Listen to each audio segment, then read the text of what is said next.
Saudara-saudari yang terkasih di dalam Tuhan Yesus Kristus, di bulan ini kita sedang mempelajari tentang kehidupan dan pelayanan daripada John Sung.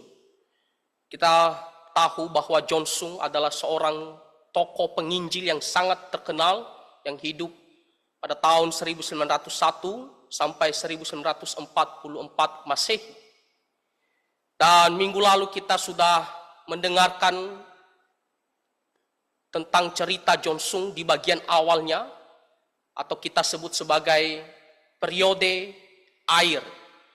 Nah, kita tahu bahwa kehidupan John Sung itu begitu banyak ceritanya, dan itu dibagi dalam 5 periode.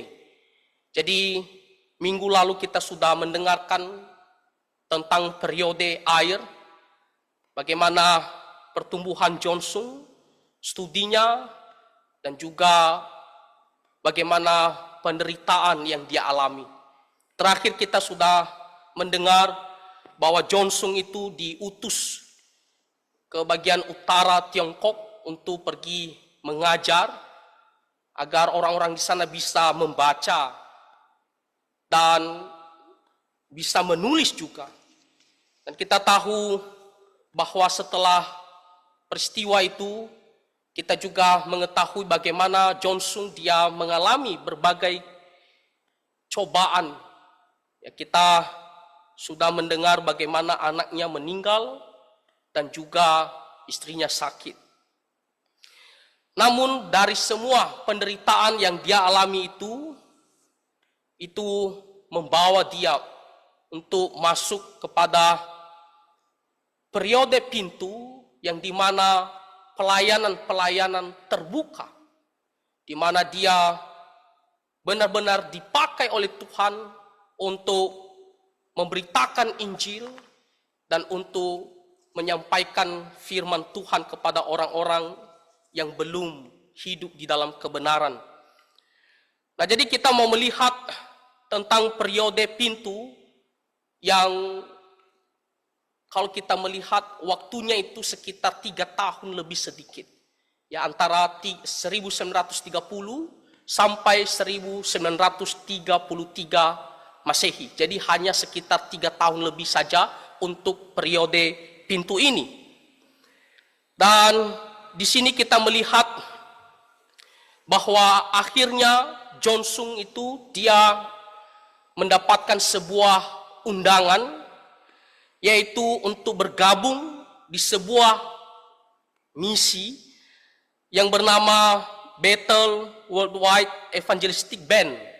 Nah, ini adalah satu tim kecil yang dimana mereka akan pergi penginjilan, tetapi dengan cara melakukan seperti kebaktian kebangunan rohani, lalu juga ada melalui musik, dan juga ada melalui kesaksian-kesaksian. Semuanya itu dipakai sebagai sarana untuk penginjilan. Nah, inilah yang dilakukan oleh Bethel Worldwide Evangelistic Band ini. Dan untuk tim ini dipimpin oleh bernama Andrew Gee, dan ada beberapa lagi anggotanya. Ini adalah salah satu tokoh yang Tuhan juga pakai luar biasa pada zaman John Sung. Dan di sini kita melihat John Sung dia dengan senang hati, ya, dia akhirnya mau bergabung kepada tim ini. Bahkan John Sung dia melihat ini sebagai kesempatan ilahi, ya, untuk memperluas jangkauan kebangunan rohani. Namun kita melihat bahwa dia juga masih punya keluarga, ya, dia masih punya istri juga. Dan apa yang dilakukan oleh John Sung, dia pergi bawa pulang dulu istrinya ke kampungnya bernama Fujian. Dan setelah itu barulah dia menyusul tim ini, ya, untuk menuju ke daerah timur laut Tiongkok. Jadi dia pergi dulu antar istrinya, barulah dia menyusul tim tadi. Dan apa yang terjadi menjelang pelayarannya untuk menuju ke timur laut Tiongkok, menyusul teman-temannya tadi, Jonsung ini dia ada merasakan firasat ya yang tidak baik. Perjalanannya dia merasakan sepertinya akan terjadi sesuatu yang tidak baik. Akan terjadi suatu rintangan. Namun di sini Jonsung dia tidak mengerti seperti apakah rintangan yang akan dia hadapi. Bisa saja kapal mereka karam, bisa juga ada penyakit, bisa apa saja yang terjadi dalam perjalanannya. Dia tidak tahu pasti. Tapi yang jelas dia merasakan sesuatu sepertinya tidak ada yang pasti yang tidak beres ya dalam perjalanannya.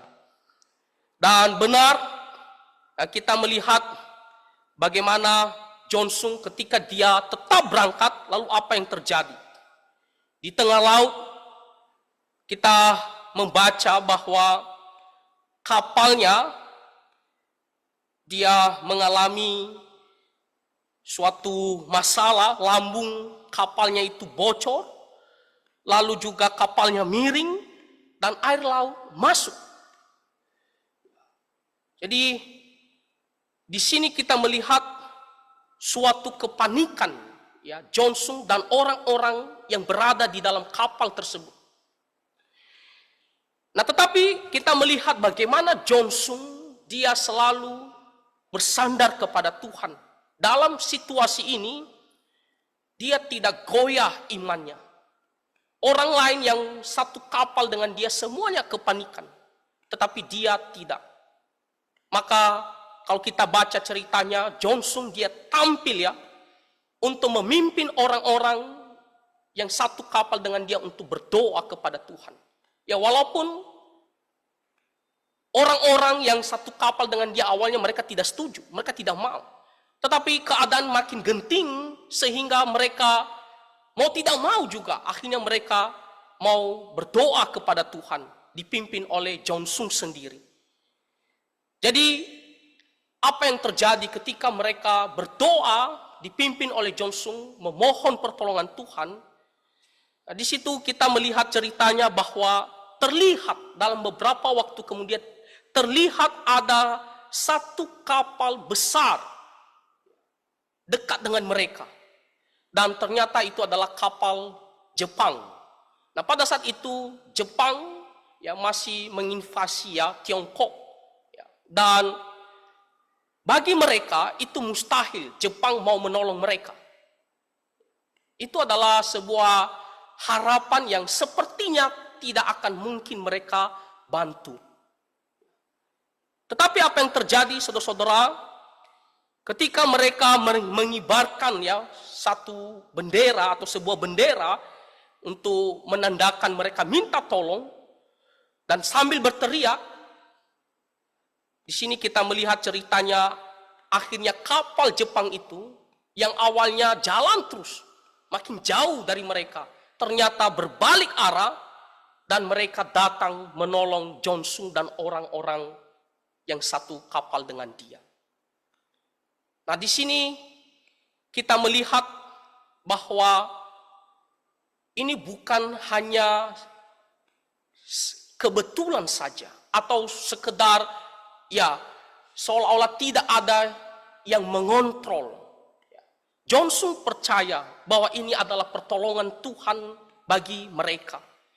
Jadi di sini Jonsung belajar bahwa di dalam kesulitan yang besar, dalam keputusasaan, dalam bahaya, doa itu adalah sangat penting membuka jalan pertolongan dari Tuhan. Dan kita melihat bagaimana mereka diselamatkan dan akhirnya Jonsung dia bisa melanjutkan perjalanan menuju ke Manchuria. Nah, Manchuria itu adalah sebuah daerah yang sangat luas ya. Diperkirakan saya coba cari kira-kira berapa puluh juta jiwa ya. Ada yang mengatakan sekitar 30 juta jiwa orang-orang di sana. Jadi lumayan besar. Jadi Jonsung akhirnya melanjutkan perjalanan ke sana dan dia bergabung dengan timnya tadi.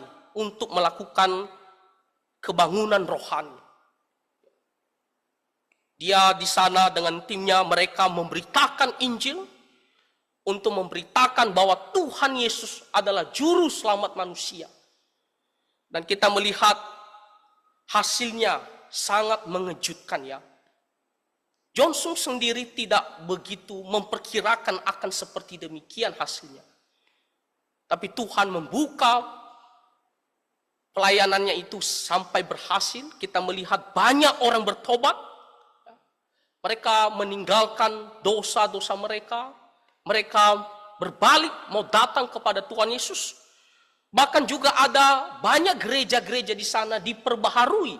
Kenapa? Karena selama ini gereja-gereja di sana mereka itu hidup di bawah atau dalam keadaan suam-suam kuku, tidak jelas. Bahkan di sana lebih sibuk dengan kegiatan-kegiatan yang tidak fokus pada kerohanian mereka. Tetapi dengan Johnson bersama dengan timnya, mereka melakukan pembaharuan terhadap gereja-gereja di sana. Dan juga di sana menjangkau banyak wilayah, banyak orang untuk datang kepada Tuhan Yesus. Ya walaupun pada saat itu sedang ada masalah politik ya di daerah itu, tetapi tidak menghambat pekerjaan Tuhan. Ya, bagaimana Johnson dan timnya melakukan kebangunan rohani dan juga penginjilan. Nah, jadi saudara-saudara, dari peristiwa ini pertama-tama apa yang menjadi pelajaran bagi kita? Tadi kita melihat bagaimana Johnson dia menghadapi kesulitan yang luar biasa. Itu kita mengingatkan peristiwa tentang Rasul Paulus juga. Ya, bagaimana dia juga pernah mengalami masalah dalam berlayar. Ya. Tetapi dalam posisi atau kondisi genting ini, doa itu membuka jalan bagi kita. Nah, jadi bagi kita yang melayani Tuhan secara khususnya, di dalam keinginan, kerinduan kita, semangat kita untuk melayani, mungkin dalam perjalanannya tidak gampang. Ada saja rintangan, ada saja kesulitan, dan mungkin akan membuat kita tidak usah lanjutkan pelayanan. Tapi saudara-saudara, kita punya Tuhan. Ketika kita memiliki suatu kerinduan, semangat untuk melayani Tuhan, dan ada rintangan di depan, berdoalah supaya Tuhan menolong kita. Dan selalu ada jalan daripada Tuhan. Ya misalnya ketika kita mau melayani, tapi tiba-tiba kita sakit, berdoa kepada Tuhan. Begitu juga untuk jemaat. Kadang-kadang ada jemaat mengatakan, saya mau melayani Tuhan, tapi entah bagaimana ada saja halangannya, sehingga tidak jadi, saya mau melayani Tuhan. Saya berapa kali dengar pernyataan seperti demikian, berdoa kepada Tuhan. Dan secara umum, kalau kita aplikasikan di dalam kesulitan apapun, doa itu membuka harapan bagi kita. Itulah pelajaran yang kita lihat daripada peristiwa ini.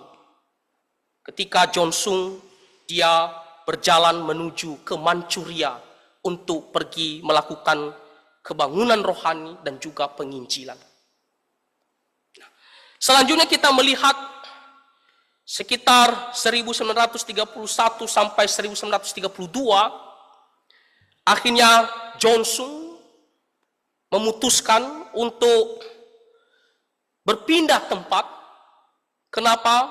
Karena pintu pelayanan itu terbuka ke daerah selatan. Undangan datang kepadanya. Ada dari kota Swato, ada Fuzhou, ada Hong Kong, hingga Hainan. Nah, kita melihat ada beberapa kota yang sudah meminta Johnson untuk datang, ya, untuk melakukan kebangunan rohani dan juga penginjilan. Pintu pelayanan itu makin terbuka. Jadi tidak hanya tadi ke Manchuria, tetapi sekarang berpindah ke daerah selatan Tiongkok. Ya, dan ada beberapa tadi tempat yang saya katakan seperti Fuzhou, Hong Kong, hingga Hainan, meminta dia untuk datang.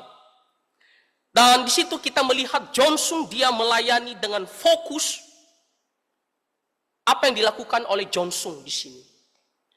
Di sini pada malam hari Johnson dia fokus untuk melakukan penginjilan. Jadi di malam hari dia fokus saja hanya mau berbicara tentang keselamatan orang-orang yang mendengar itu. Siapa Tuhan Yesus? Kenapa kita harus bertobat dan percaya kepada Tuhan Yesus? Dia tidak mau bicara tentang hal-hal yang lain. Fokus untuk penginjilan.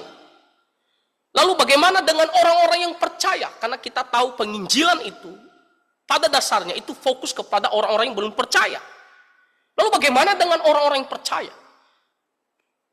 Johnson dia bagi waktu siang hari, itulah waktunya bagi dia untuk mengajar orang-orang Kristen ini mengenai firman Tuhan.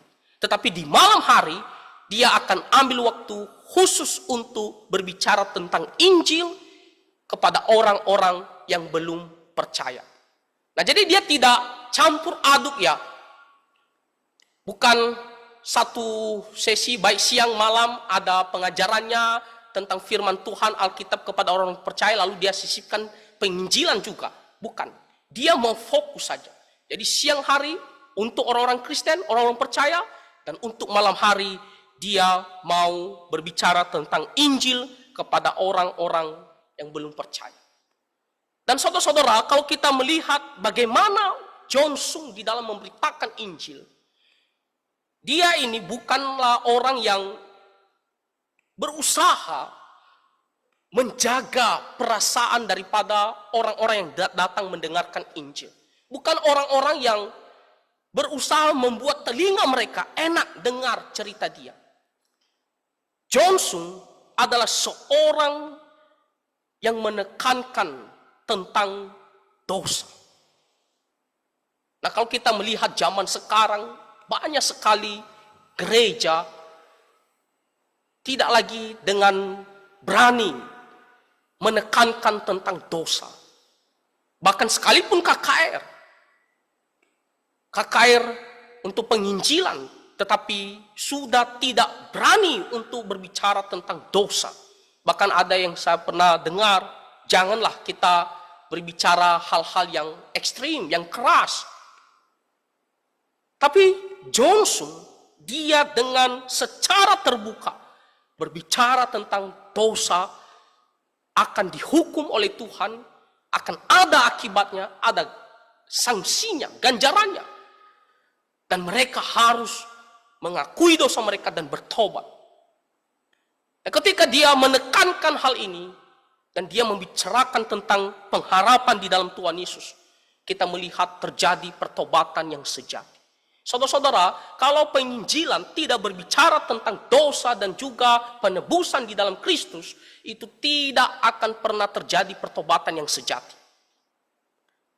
Akibatnya akan banyak Kristen KTP.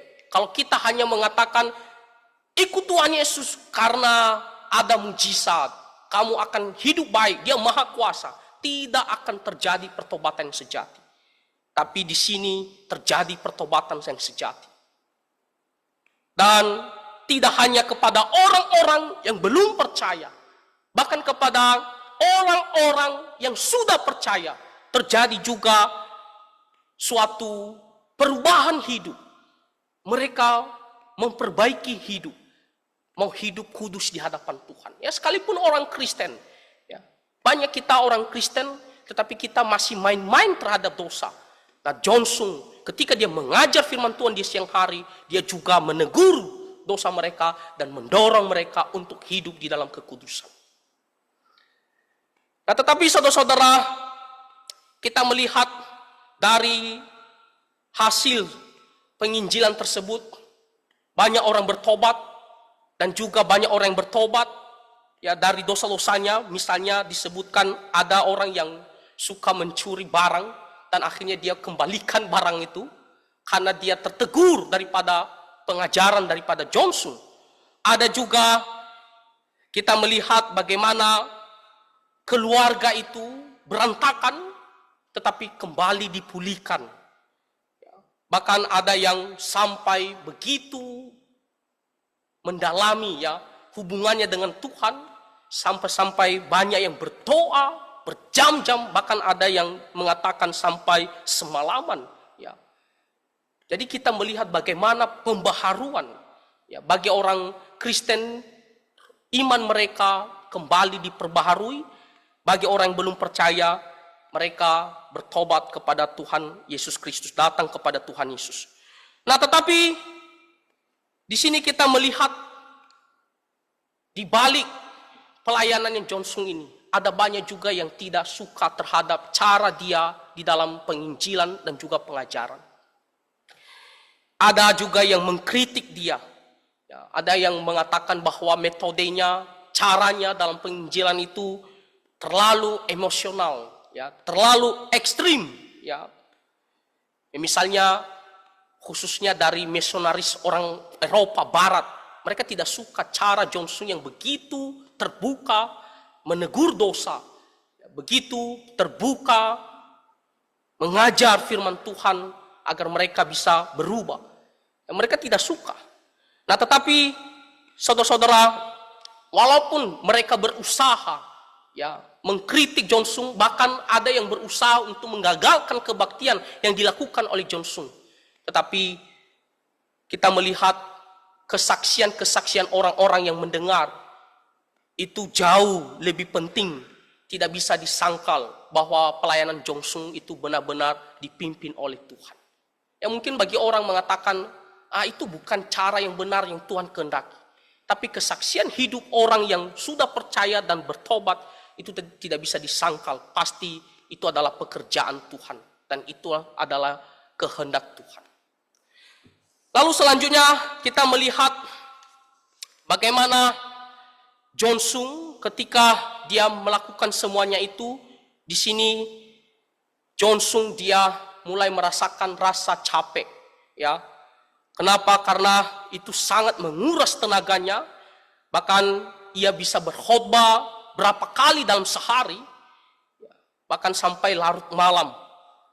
Dan akhirnya dia sempat batuk darah Namun sakit yang dialami ini dia tidak menjadi mundur, tetap menyala untuk melayani Tuhan.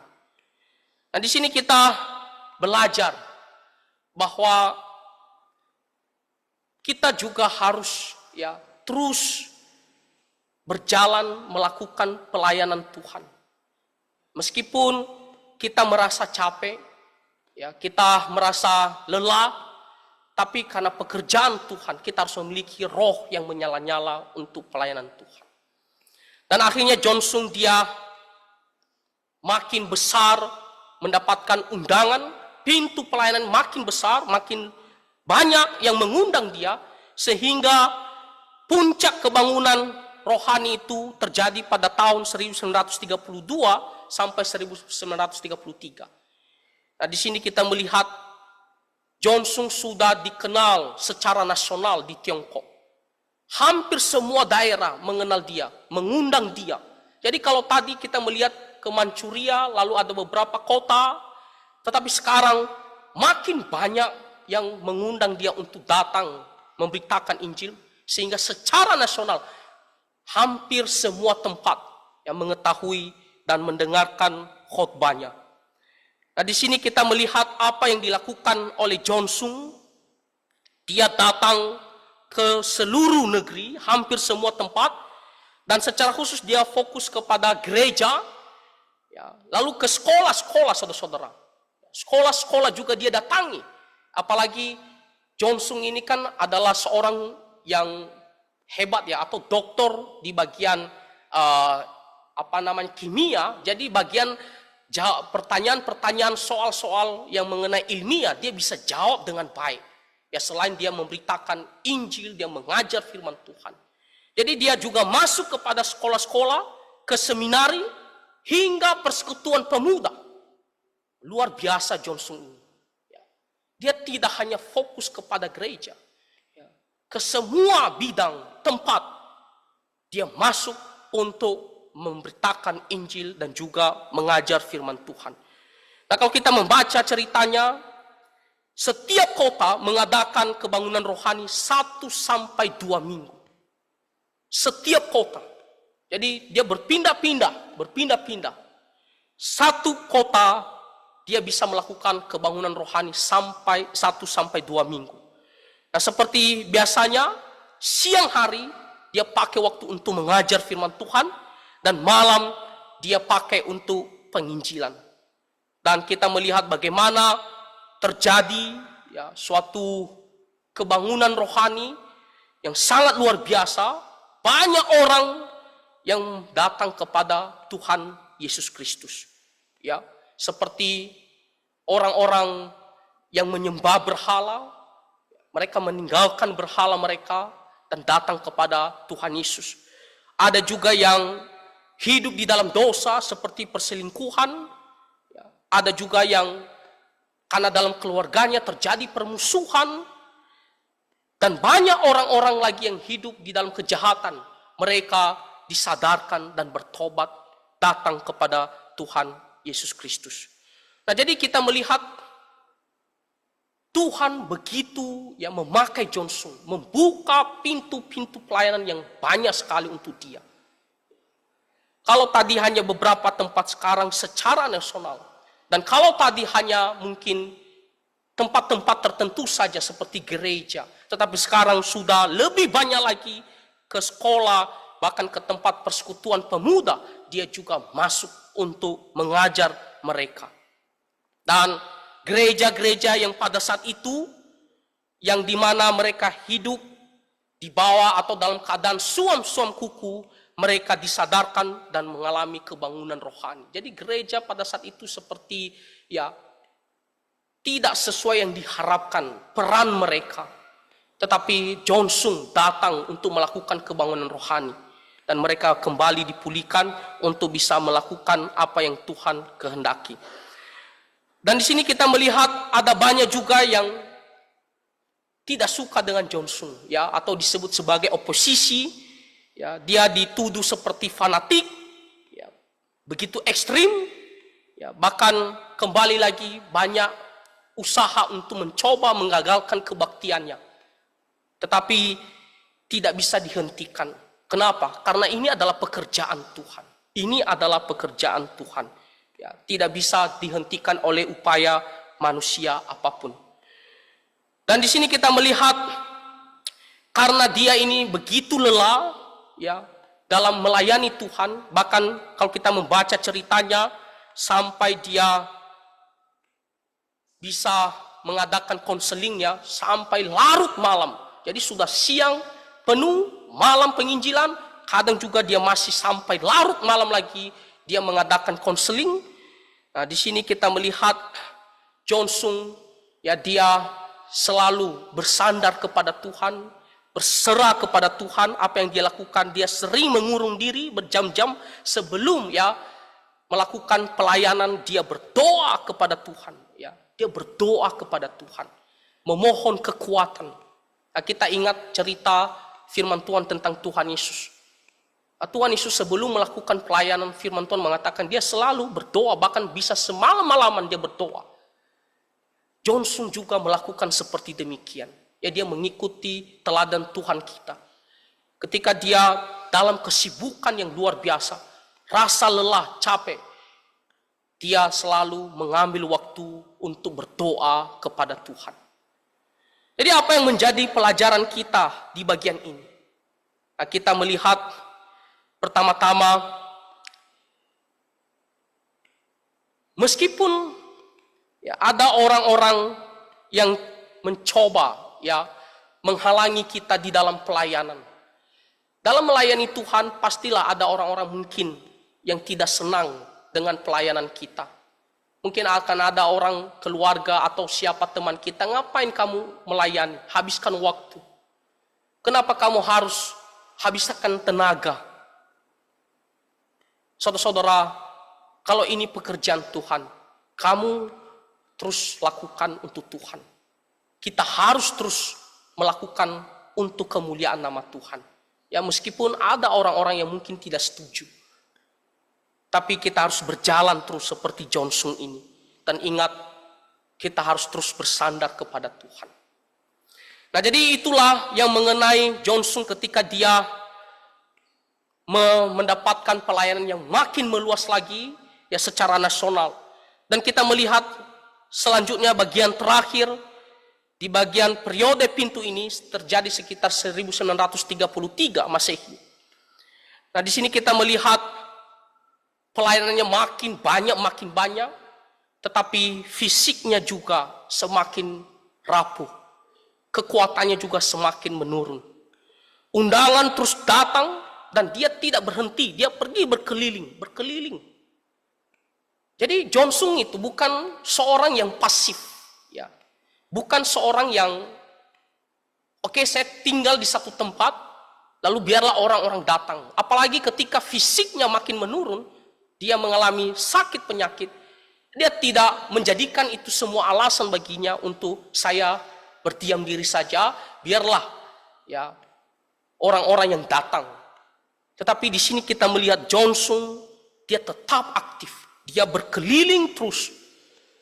Ladang Tuhan makin banyak dipercayakan kepadanya dan dia terus kerjakan. Dia berkhotbah di mana-mana, dia mengajar, bahkan mendoakan ya banyak orang.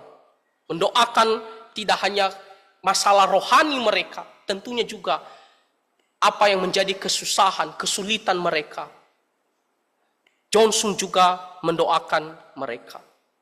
Nah, di sini kita melihat Johnson juga tidak makin mundur ya prinsipnya di dalam memberitakan Injil. Ada orang yang di mana awalnya dia begitu bagus di dalam memberitakan Injil, di dalam menegakkan kebenaran firman Tuhan. Tapi setelah dia mendapatkan makin banyak pelayanan, akhirnya apa? Makin kompromi. Ya. Tetapi Johnson tidak. Dia tetap tegak dalam hal kebenaran. Dia tidak kompromi sama sekali. Dia tetap menekankan tentang pertobatan dari dosa. Dan orang yang percaya harus hidup di dalam kekudusan. Nah, itu adalah sebuah semangat atau roh yang berkenan di hati Tuhan. Janganlah sampai kita awal mulai bagus, lalu kita akhiri dengan apa? Tidak setia kepada kebenaran.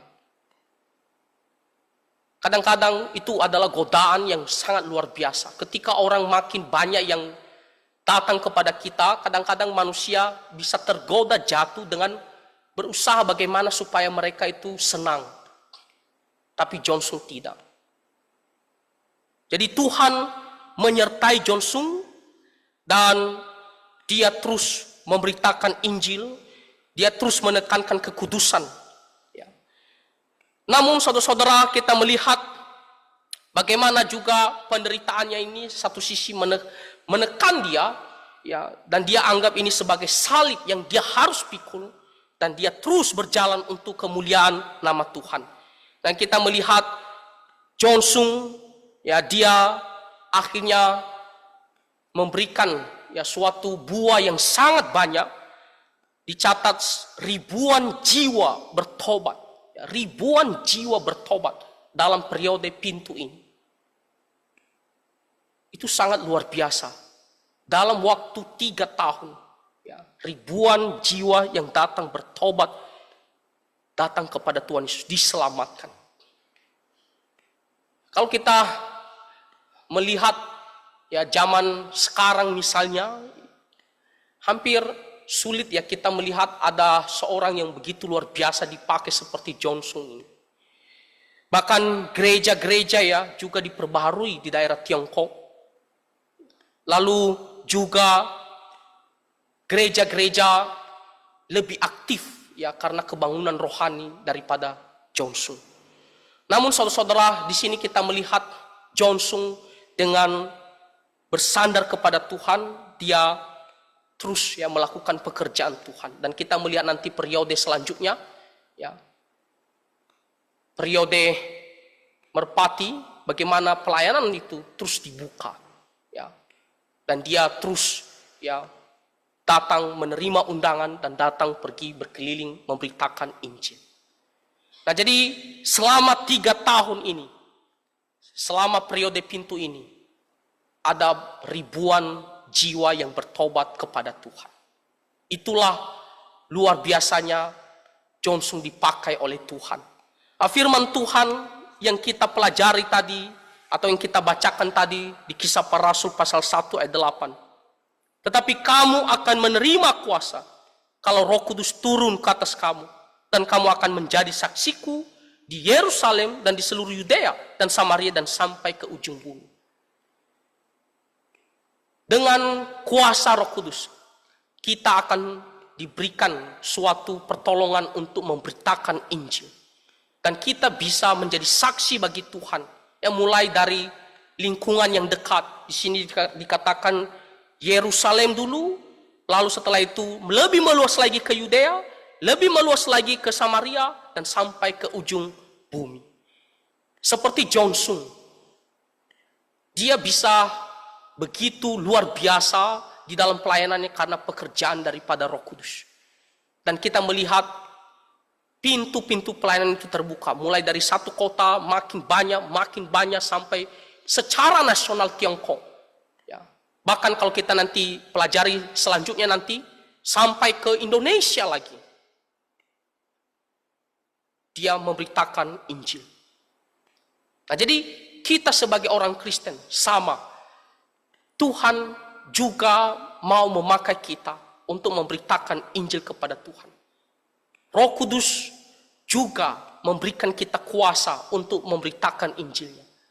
Maka kita juga harus berdoa dan dengan kerendahan hati kita harus pergi memberitakan Injil dan membawa jiwa-jiwa kepada Tuhan. Ya, mungkin kita seringkali melihat keterbatasan kita. Kita merasa saya tidak bisa dengan ini, dengan itu. Tapi sekali lagi, kalau Tuhan bekerja, Tuhan bisa memakai kita untuk membawa jiwa kepadanya. Demikian juga seperti Johnson, yang awalnya dia terkejut. Dia tidak perkirakan begitu luar biasanya orang-orang yang datang bertobat.